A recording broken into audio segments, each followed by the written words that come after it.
Good morning, everybody. I know yours on mute right now. Good morning, Rob. Good morning.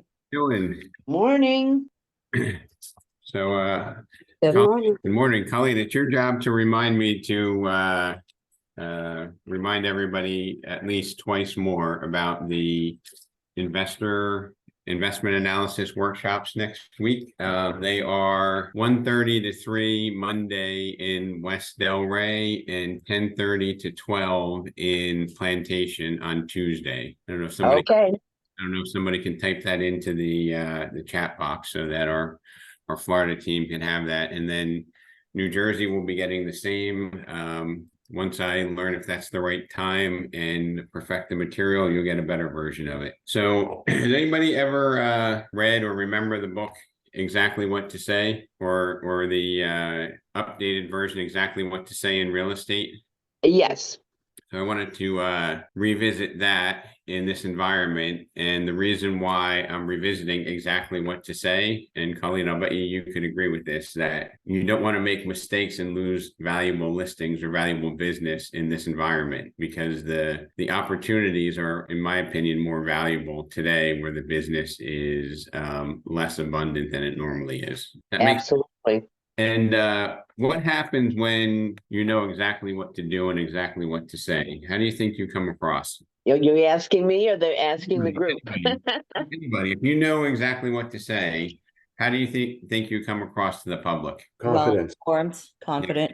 You have more confidence, right? And you're going to attract more business when you have more confidence. Now, there's a word that sounds like confidence and it has a little shift in it, which is called competence. And you have to have the competence and the confidence at the same time in order to really have the optimal outcome. And I did a refresher. I watched Jimmy Mackin, Chris Smith interview Daniel Jones before this meeting today, and I wanted to share with you some of the highlights of my takeaways. And I do have 2 full pages of notes from it. And mind you, I've read the book several times and I've watched the interview several times as well. But I think knowing exactly what to say, it helps us embody class in the business and to really elevate the industry to a professional sales level instead of a random activity. Would you all agree with that? Like, the overall, perhaps the public probably doesn't have the highest regard for our industry. Yes, absolutely. And Colleen, you've been around a long time. There are so many excellent salespeople in this industry that it's a shame that we allow ourselves to be defined by the uncommitted majority, right? If you know that the Pareto principle, which is 20% or less of the participants do 80% or more of the business. However, the 80% of the people that don't do a lot of business make a lot of bad noise. Absolutely. Right? They interfere with our professionalism and our integrity. It's very sad. And when I watched the interview, one of the things that we maybe forget, but this is a really interesting phenomenon that gives us the ability to take a minute to make sure that our memory bank gets us the right solution. But if you repeat the question, it shows that you're listening, and it also buys you time, and it also gives your subconscious mind the ability to find the correct answer. I'll repeat that. If you are in this circumstance where perhaps you don't have the immediate answer, when you repeat the question back, your subconscious mind will be programming and looking for the proper answer to do that, as well as showing that you're paying attention. Now, I'm going to share with you some of the observations of our industry from a study that the Curator Group did. And you might find this to be a little bit comical. You might find it to be a little bit too close to home. But our industry wants to do something today. And Colleen, when do they want the results? Today. Yesterday. Well, hold on, Colleen. They want to do it today, get the results today, and get paid yesterday. Yeah, exactly. That's the perception from the study that they did, is that we're a very impatient industry. we are a very ego-driven industry. And what I mean by that is so many times it's the story of me, I need to be the hero. I did this, we did that. My listing, I did it, we sold it, we are awesome. Bragging versus, heart-centered people looking to serve families. So that was an observation from Dan or Philip Jones, who wrote the book. He's like, we write the story about ourselves when the story should really be written about our clients, our consumers. Okay. And Colleen, what do most mailers that go out talk about? The majority of mailers, that's funny you should mention that. I was just working with Barack on one yesterday. Mention all the agents' achievements. I.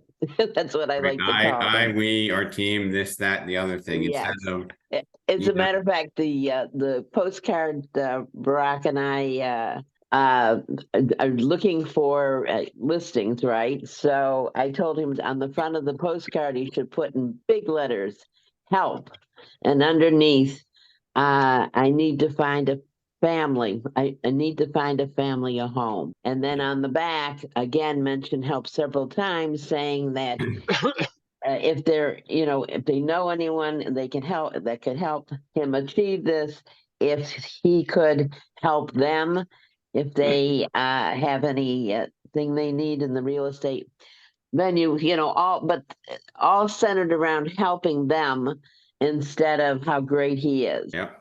I'm going to put this question out there. How do we get abundant reviews and referrals? By doing a good job for people. That's a logical answer, Ron. Requesting How about them. by asking for Yeah, them? requesting them. Asking for them, requesting them. Those are all very logical, and there's truth to all of those answers. But How about exceeding expectations? You're reading my mind, man. You're tapping in. How about you give a reviewable or a referable experience? That works. Right? That's what I meant. Instead of doing a good job, because I think we all do a good job, but do we really do that job that is reviewable and referable? I mean, in my life, if I have an experience that's good, I don't write a review for it. It has to be exceptional for me to go out of my way to take the time and do the review. And I'm not proud of that, but that's just the behavior that I've experienced.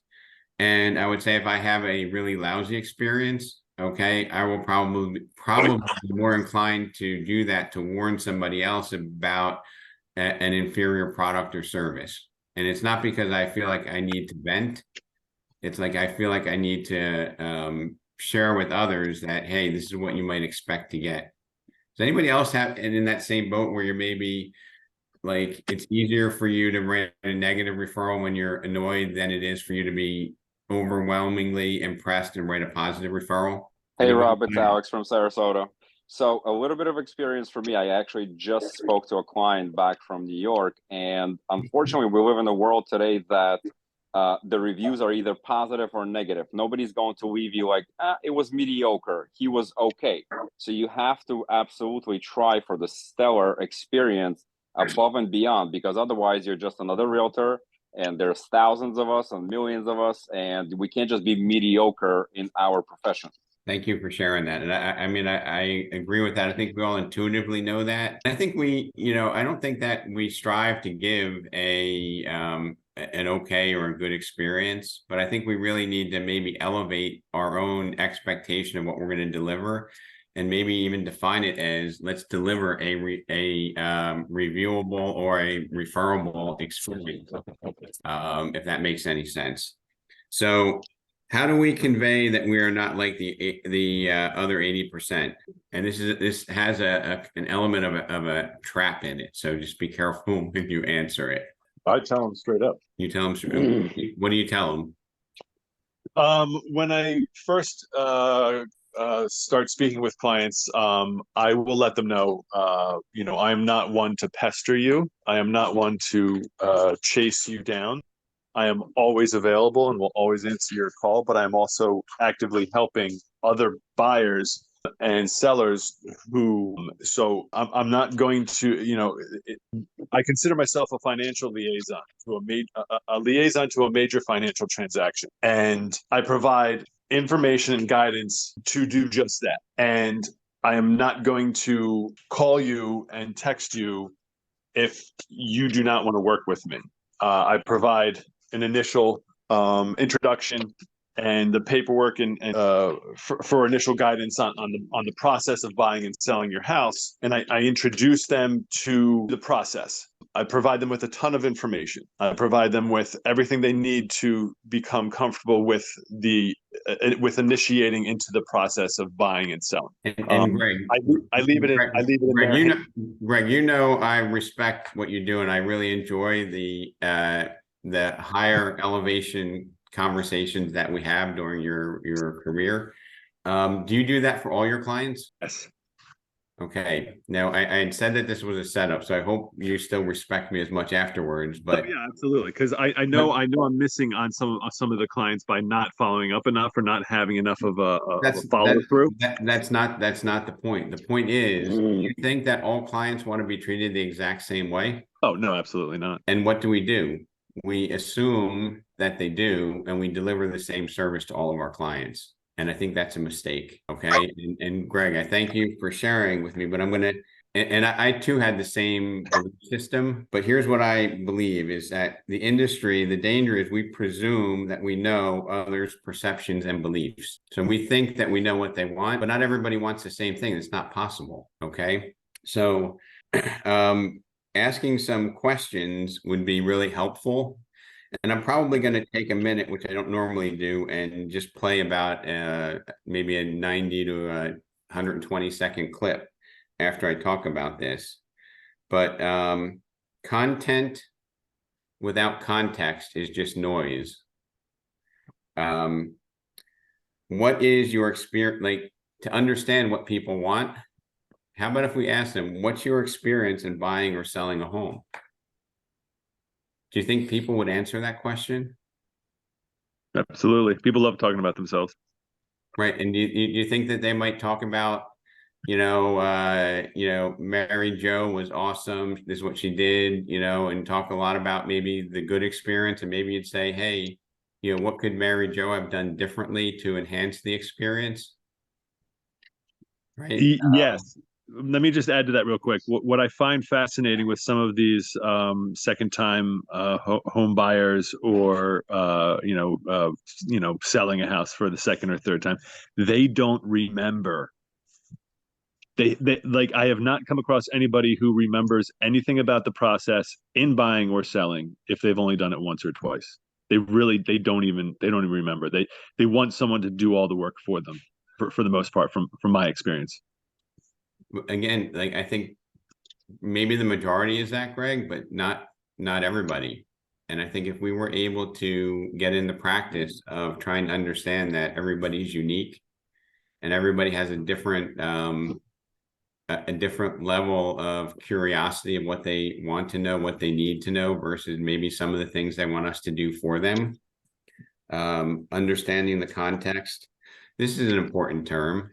How about seeing the world through their eyes instead of ours? Yep. Oh, sorry. Right? What did they say about when you assume? Who knows the I guess an acronym for that? What does assume mean? An ass. You make an ass out of you and me.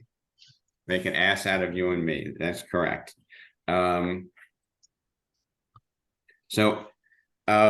I think you might want to get into the practice of seeing the world through their eyes and asking questions that give you a leg up, or give you the ability to walk away. Because even in this market, is there still bad business that can be had? Can you take a bad listing in this market? Oh yeah, absolutely. You can, right? And are there some clients and customers and consumers who are never going to be satisfied no matter what you did? Oh yeah. right? And even if you do earn that paycheck, does that give you fulfillment? When somebody's a curmudgeon the entire process? No, No. No, right? And does that make you love what you do? no, No, that brings us down. So ask the questions to give yourself a leg up or to determine if you want to walk away from that opportunity. Okay, because sometimes a bad transaction never what? Closes, And then how much money do you make there? Nothing. zero. And how much time do you spend? You usually spend more time on the ones that don't close than the good ones, right? Yeah. I mean, from those of us who have more than 10 years experience, if you have a transaction that failed, do you think you invested more time than you do on the average transaction that's a success and you get a 5-star review? Just a couple of people Yes. chime in on that. Absolutely more time. So I got one yes. Anybody else gonna second that? Well, Yes, that's true. That's true. I can speak from helping the agents. Absolutely. And it not only costs them time and energy, but emotionally it's very destructive. And it's also, even if it does close, if you're working with a client that's extremely difficult, one that you in the beginning you knew you should have walked away from, the thing is to walk away from it. But the emotional stress it gives you is not worth any amount of money. Yep, I agree. I'm going to talk, people are easy to sell. People are easy to sell to, and they will give you your blueprint if you get into rapport. People are easy to sell to and will give you their blueprint if you're in rapport. Like the easiest way to figure out how they like to be treated is to ask them, right? When you're in rapport. It's incredible, but it's so obvious as well. Can I get a yay? An for that amen? one? Yes. Let me see. Preach, here. brother, preach. All right, I'm going to keep going. I need your support. Let's see here. So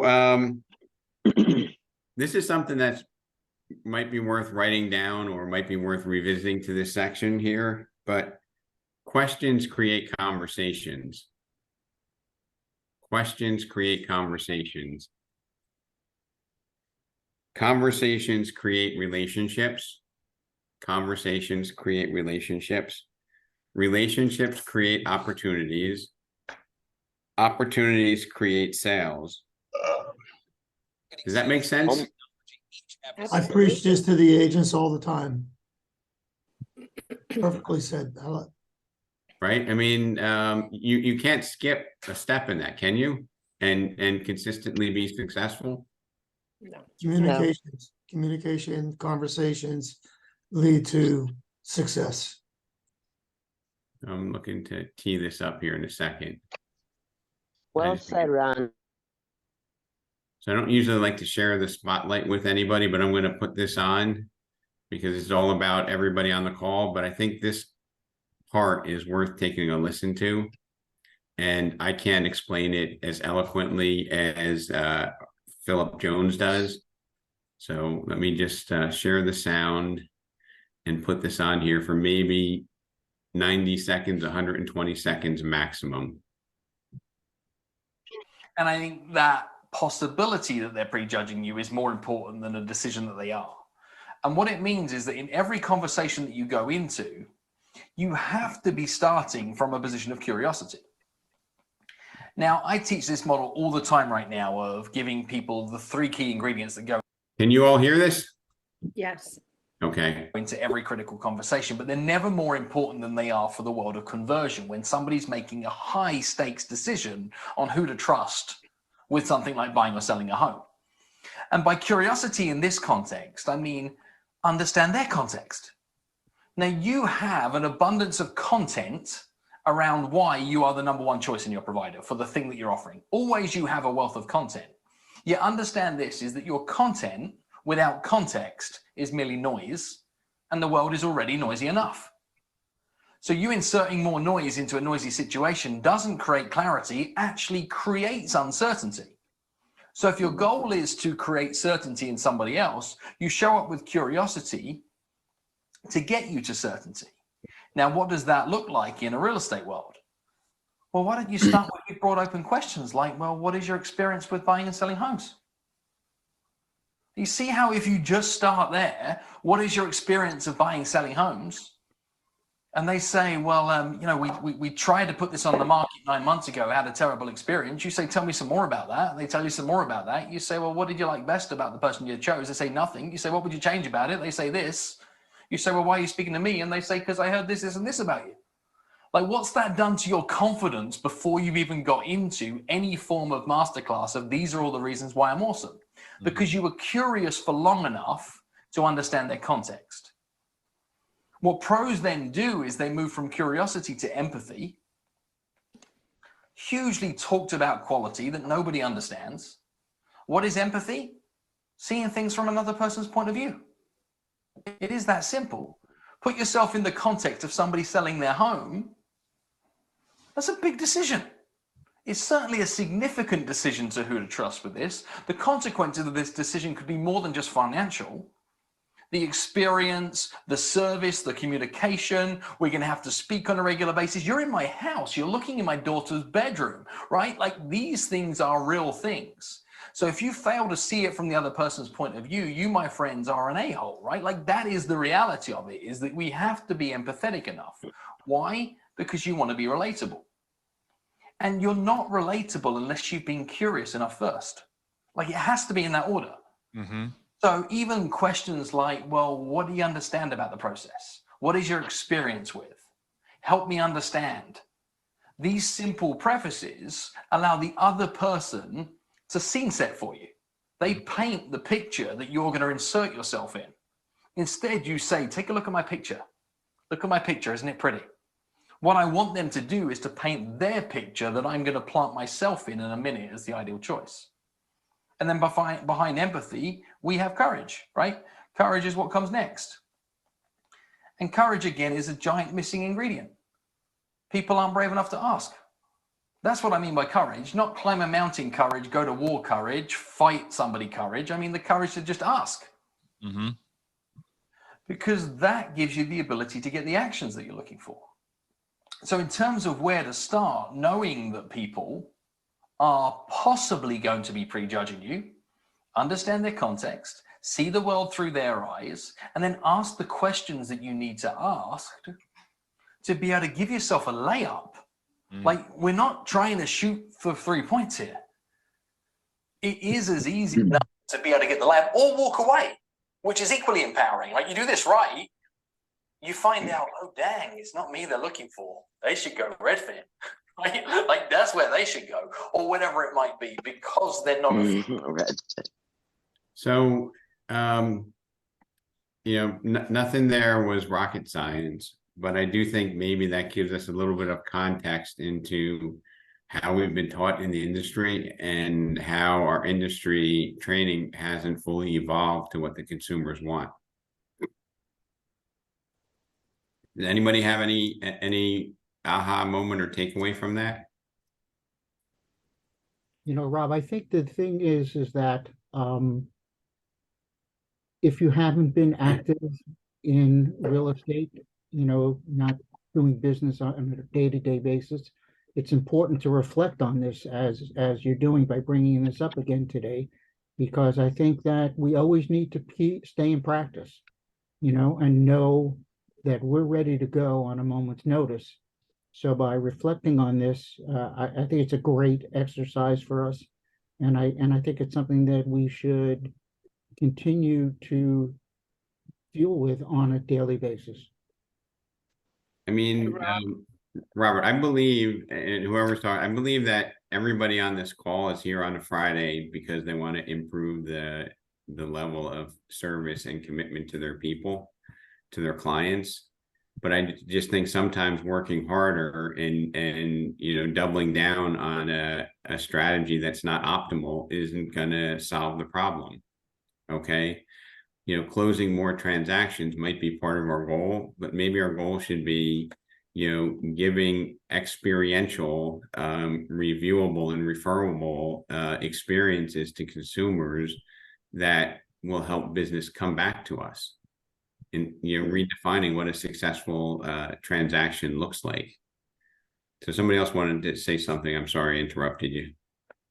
No, I interrupted you actually, but what I was going to say is that I think sometimes we're in a rush.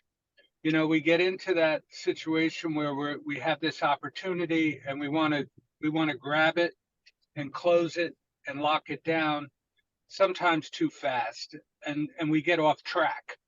So, one of the things that I've been using is that I have a questioning process: who, what, where, when, how, why, and that kind of slows things down to the point where I can at least listen to and absorb what they're telling me, as opposed to sign here, press hard, there's 2 copies, kind of thing. I agree. It's helped me. I agree with him. Yeah, the thing is that we're in the people business, and you have to listen to people's opinions and suggestions. And that's what he said about curiosity, empathy, and courage. And that is a perfect progression that we should all follow. Just listen, have conversations, and understand that because we're in the people business, so you have to stop and listen. I mean, and I hope that, this doesn't just fill up an hour of your day, but this really is something that you can digest and implement into your business so that you can, help clients at levels that, we never anticipated, 20 years ago, 30 years ago. It was more of a transactional business, and somebody earlier on said, I do a good job. Doing a good job, in my opinion, it's not bad, but it's not what we're about, right? Because when you do a good job, what's the percentage of people that do a good job that don't get the next transaction? Who knows those statistics? That's pretty low. Well, I would say it's pretty low. So I think agents, 90% of consumers, Ron, and I don't know if you can validate, you've heard similar statistics, 90% of consumers or greater say that they had a good or excellent experience working with their agent, but only 12 to 13% use them on their next transaction. Has anybody heard that statistic? Yes. Yes. Yep. Okay. Yep. And in my opinion, that's the difference between doing a good job and giving a referable, referable and reviewable experience. Well, of course, that's like I tell the agents, it's all about follow-up. I mean, to call somebody that's a past client of yours or a client that you've just closed maybe 2-3 years ago, if you don't follow up with them on a regular basis, they're going to forget about you because they're getting mail from other agents, they're getting emails and texts, and they're seeing ads on wherever. So the follow-up is the most important. Keep your name in front of them so you don't lose that opportunity of relisting their properties or helping them out again with their next purchase. I think what it is not only do they forget about us, but we forget about them. Mm-hmm. And they perceive that we don't care because we had selling a home is intimate. And we take that experience, and many agents almost, that's why there's the 80-20 rule, don't follow up with their clients after the closing. They're afraid to call 2 weeks after to see how things are going, or a week after. And that's a definite break in That's that. sad. Go ahead, Ron. No, that's sad because, if you don't stay in touch with people every 3 months, you're not going to be able to get those listings. They're not going to be able to get their purchases. You're not going to be able to get the referrals from family members, and you're only losing out by not staying in touch with them. I sometimes, after a closing, even if it's not my buyer, it's my listing, and a buyer buys my listing through another agent, I'll stop by the house and say, "Hey, how's everything going, guys?" And they'll go, "Hey, it's nice of you to stop by. I wish our agent would have done that." And that's what I Amen, tell brother. Yeah. And that's what I tell the agents to do, is keep following up. Don't, have a system where you can follow up every 3 months with people that you've done business with before, and you won't lose any business. And Well, I think a good example of that is Rob does a very good job, New Jersey. Hello, are you there, Rob? yeah, Yeah, what I'm was here. Ron or Rob? Robert Okay. Garver. Oh, that's me. Yes, I'm here. Yeah. He has a very good follow-up system, and his clients are with him for life. That's true. That's So, true.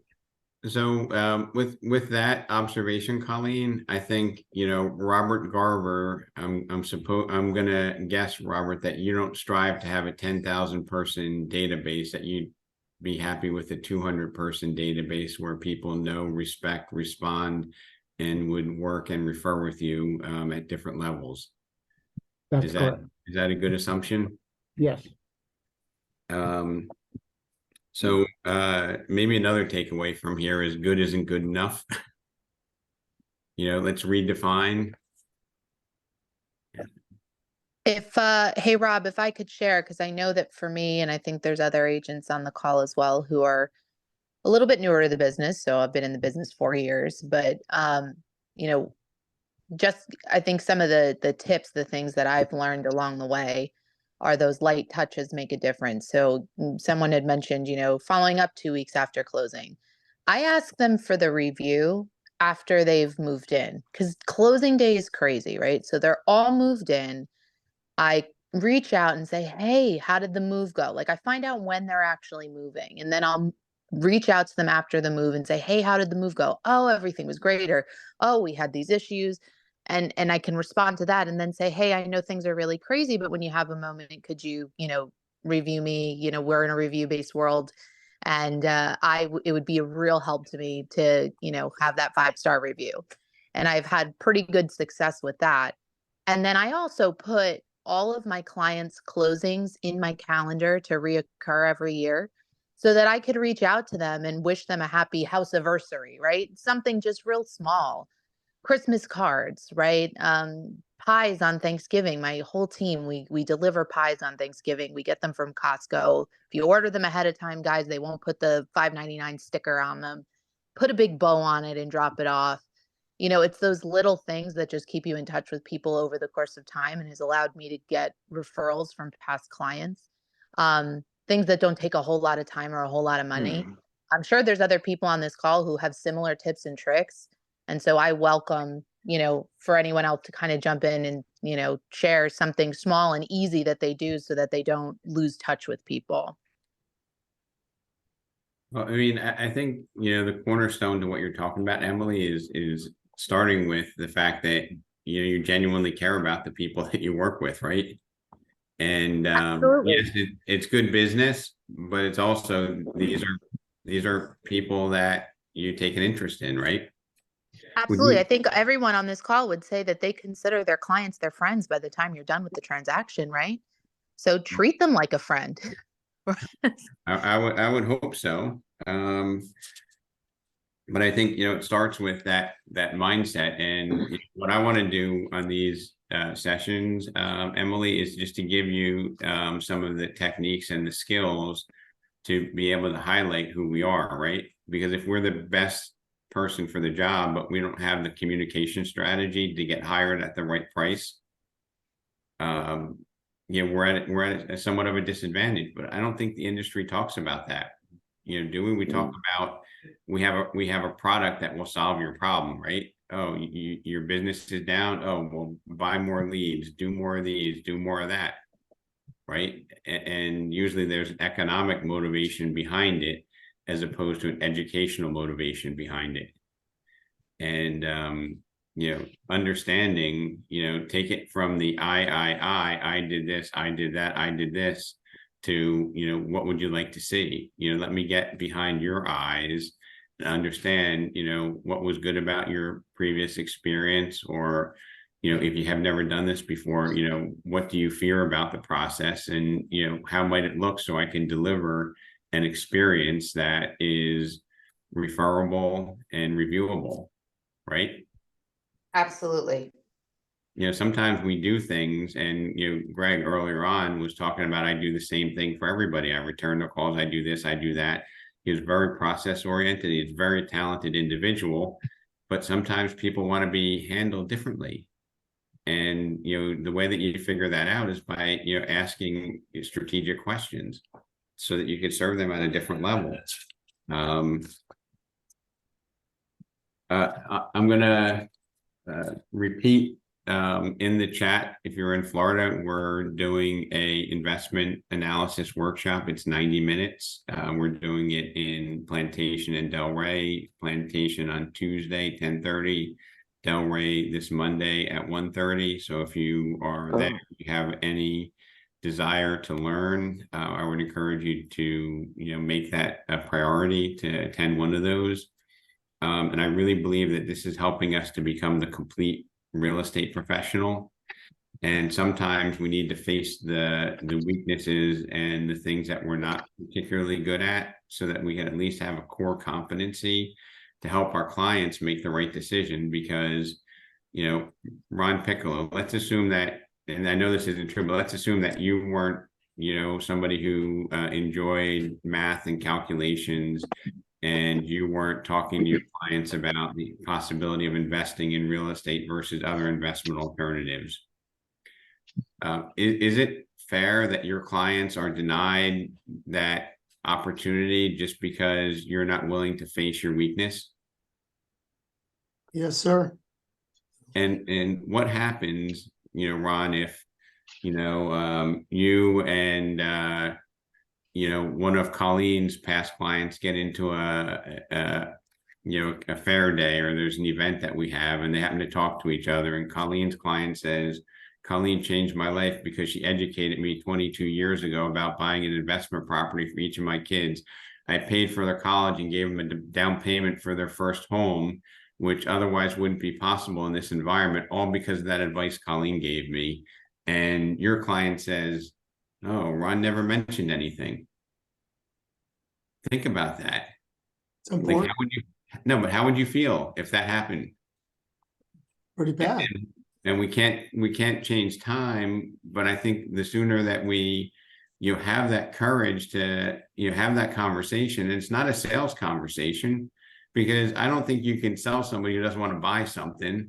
But I think if they understood that there are options, right, even in this environment, to invest in real estate, that you might be able to change lives in a significant way. Is there anyone here that wants to volunteer? Because I know it happens all the time when we get somebody, a first-time home buyer, where they're the first in their generation to buy a house. Like, how do they feel and how do they speak? And don't they almost feel like they're in a new class? I'm the first in my family to go to college. I'm the first in my family to buy a house. You know, we come from a family of renters. We didn't know that it was possible. Does anybody have that experience recently and want to share that emotional connection that happens there? Hey, Rob, it's Mike Lizzie. How are you? Good. I had last year, I sold 3 different people. They were all first-time home buyers. And I'll tell you what, it was so, it was such a great feeling, because these people, you know, especially in the market we had, it was a tough market. But it's so fulfilling. And those people, they all had a great experience. Everything worked out, and it means a lot. It means a lot to the people, means a lot to me as an agent to do that for people. And you know what? I keep in touch with them, and they're happy as could be, see how they're doing with the house.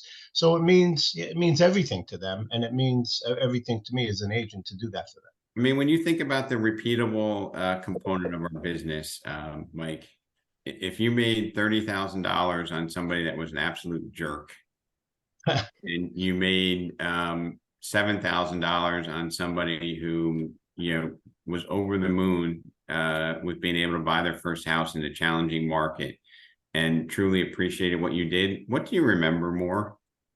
Oh, definitely. The seventh, it doesn't matter. You know what, Rob, the commission is, we're all in this to make money, but the commission's secondary. It really, really is. The relationships and dealing with these people. I mean, it means everything.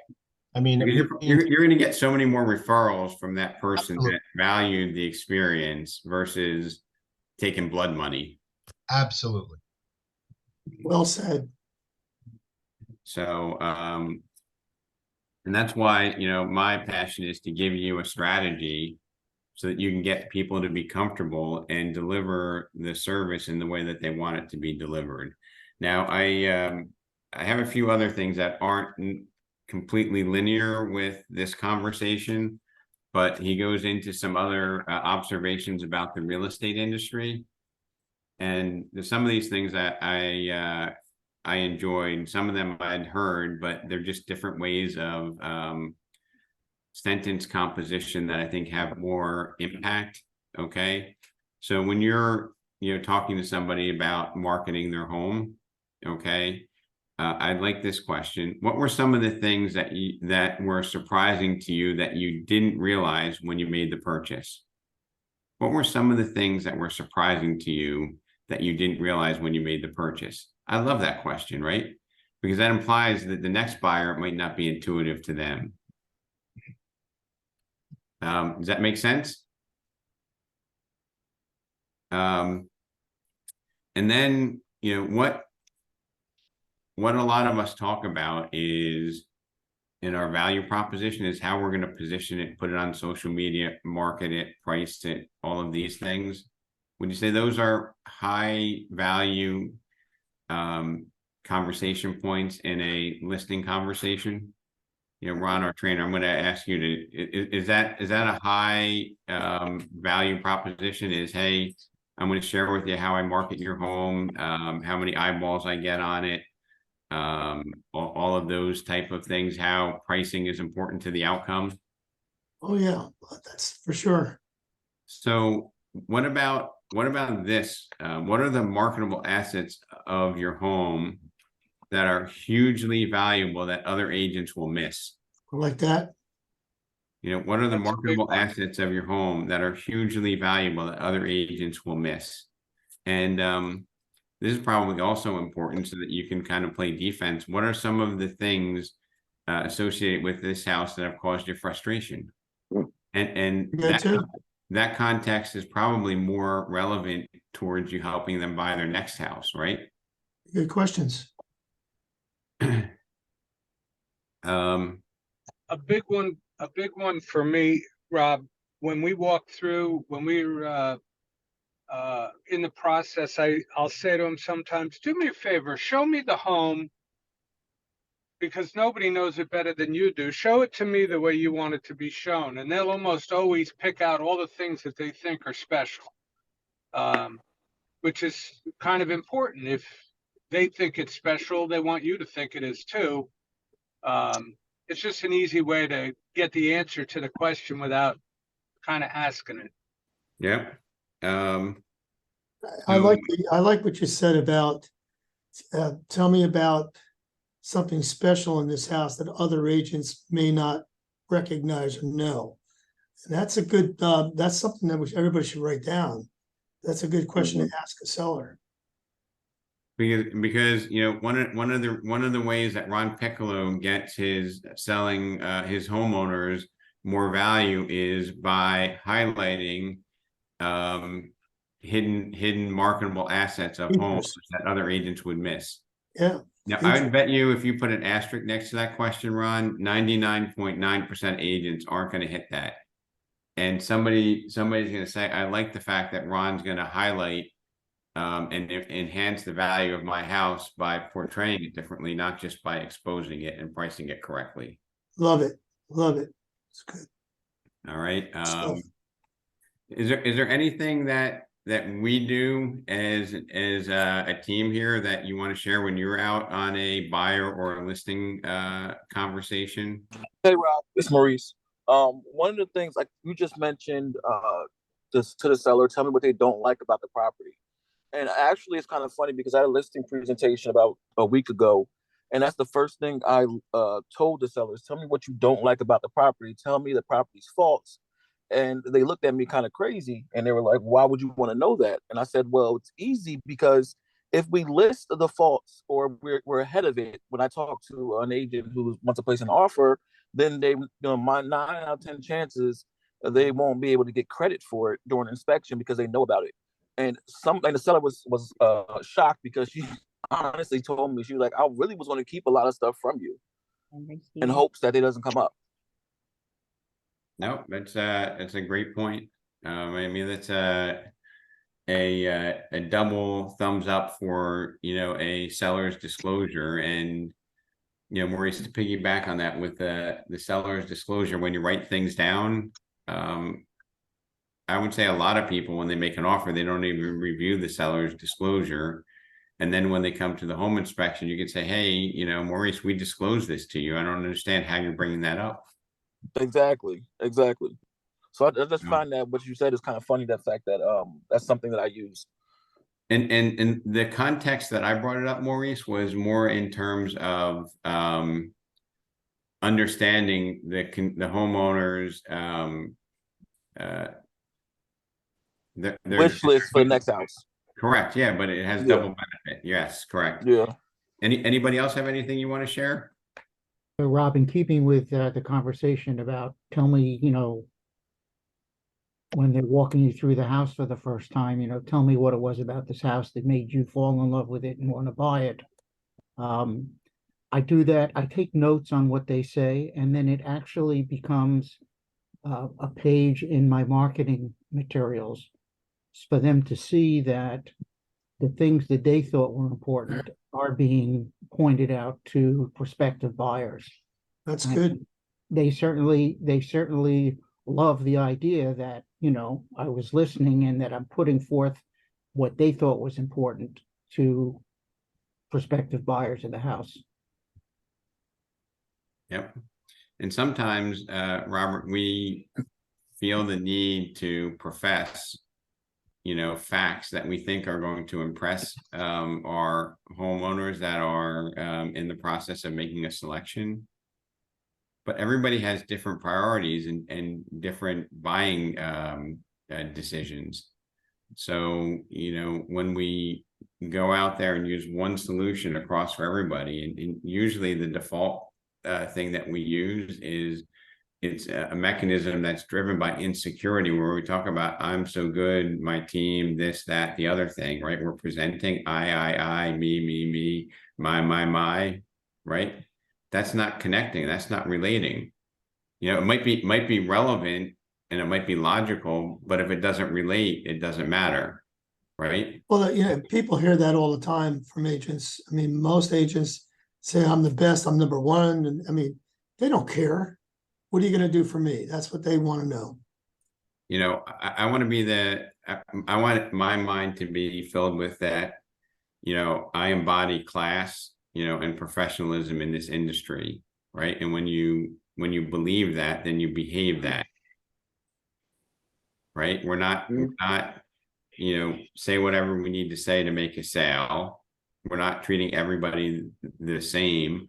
I mean, we provide everybody with a high value, high class, high integrity product, but everybody wants to consume it differently, right? Some people like to have dinner at 5 in the afternoon, 5 in the evening. Some people like to have dinner late at night. Some people get up early and do their work. Some people like to, work till 1 in the morning when nobody bothers them. So we need to be respectful of the way people like to be delivered our product, right? And it's a lot easier because we don't need to do 29 different things to everybody if most people only want 7. And we identify the 7 things that they want to be communicated on, and we do an extra special job there, and we eliminate the noise of things that they don't want. because I'm sure we've all had experiences where somebody just bombards us with noise, right? Email here, email there, voicemail drop, text message, right? And there's so much information that we miss the important piece. Has anybody ever had an experience like that where it's overwhelming and perhaps you miss the one thing that's most important to us? So takeaway from today, in my opinion, is, just tell ourselves we embody class, we embody professionalism in the industry. And before we go on any communication, that's what's in our mind. We need to ask better questions that will help us deliver abundant reviews and referrals. Okay. And it's called creating the reviewable and referable experience. Okay. As opposed to just doing a good job or getting the house sold, because getting the house sold and doing a good job, 90% of the people that are doing business are accomplishing that, but only 12 to 13% of them are getting repeat business. So we need to elevate the delivery there. If you pay attention to the triangle that Phil Jones spoke about, I think it's very empowering to giving us a visual on how the buying process works. Okay. And there's a point in the interview where he said, this is not some slick sales technique. This is not some way of tricking people to work with us. This is about a value-driven referable process. Okay, so it's completely transparent, right? We want to do the right thing. We want to over deliver. And then we know when we demonstrate these traits that it will help our business in the long term. And it will also make the transactions easier when a relationship is built on pure trust, right? When you give somebody advice, if they trust you, is the transaction easier? Yes, it is. Yes. So Rob, so if somebody trusts you, does that transaction easier when they ask you a question? Hey, we have 3 offers, can you help me decide which one's the best? This one's 10,000 more, but it's FHA with the home sale contingency. This one's here. If they trust you and you're giving them good advice, how easy is that process? Silk, smooth as silk. Yep. Correct. So this is not a shortcut process. This is not a short game. It's not a hard game, but it's not the short game. It's rejecting the industry's desire to do something today, get a result today and get paid yesterday, or do something today, get a result yesterday and get paid the day before yesterday, to over exaggerate it. Okay, it's about doing the right thing and having the absolute certainty that it's going to be paying huge dividends. So Rob, to one of the points that Ron made earlier about, seeing the things that other agents don't see. I was called in along with 2 other agents after a house had been listed and didn't sell. And I was the 3rd agent to sit down with the sellers. And as I walked through their house, I noticed the flyer was there from the previous listing. And so I picked one up and I brought it to the table with me, and I said to my sellers, so what do you think happened the first time that your house didn't sell? And they said, well, I don't know. It just, maybe it was priced wrong. I'm not sure. And I said to them, so what was the last price for the house? And they said, well, let's just say, for argument's sake, it was $500,000. I said, oh, okay, because I just picked up this flyer from your previous listing, and it has the list price as $575,000. And they were like, oh, I guess the agent never updated the flyer when we lowered the price. And at that moment, it was clear that they looked at me and they said, okay, let's write this up. You take it over. So to Ron's point, look to find the things that other agents aren't seeing. Yep.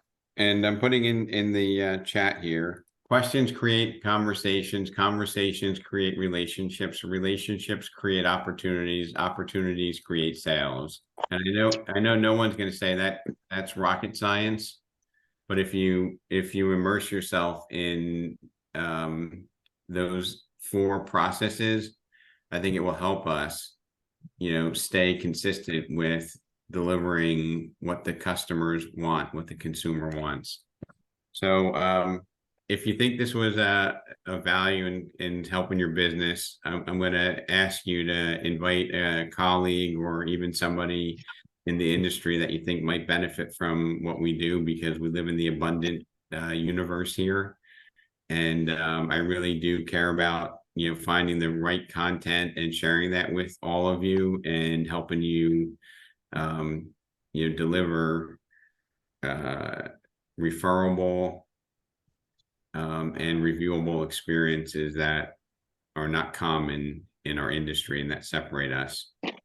So please, go out of your way to try to find somebody, invite them to come join us next week. I think the larger the group is, the more value we get from extracting feedback from everybody.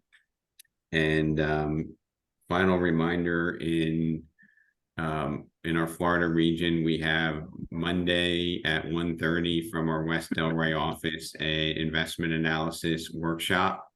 And then Tuesday at 10:30 will be in Plantation. It's 90 minutes, and I'll be there longer if you have any additional questions.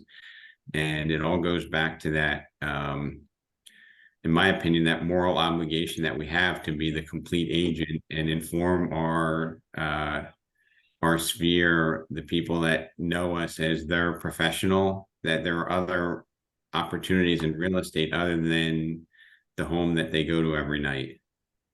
Okay, that we're committed to being their total real estate professional. And if that includes investment properties, even if you're not the expert, you now have the resources and the entry-level skill set to introduce those conversations. All right.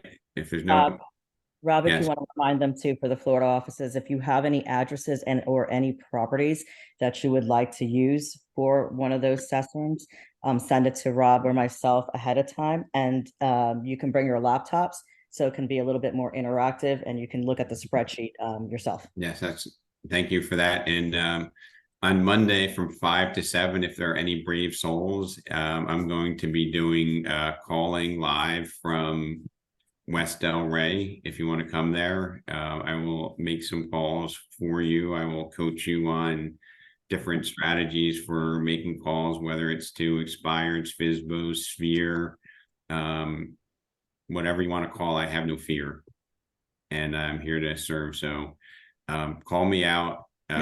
Come join me. 5 to 7. I know it's a lot. We have the investment workshop, but if you're looking for a different voice to hear, I'm there in New Jersey. I'm going to talk with our lenders and try to do some of these workshops here in New Jersey as well, so that we work together for a common goal to try to get more listings and convert more buyer opportunities. Hey, Rob, 2 quick things. First, I see Rusi Gandhi's on the call today, and today's his birthday. So I just wanted to wish him a happy birthday. Happy birthday. Rusi. Happy birthday. Happy birthday. And Happy secondly, birthday. for those of you who have not experienced a call session with Rob, this is a great opportunity. I strongly recommend you trying to be there for it. The man has no fear, and he's got just a great rapport with speaking to the people, and you should really take advantage of it. Thank you for those kind words. So Whose birthday is it? Rusi Gandhi. So happy birthday, Rusi. So everybody have a great weekend. I look forward to seeing a lot of our Florida team during Monday and Tuesday. And let's get out of our comfort zone and help more clients. Rob, can I add one more thing? Absolutely. Okay, the RAMP program will be starting on November 1st.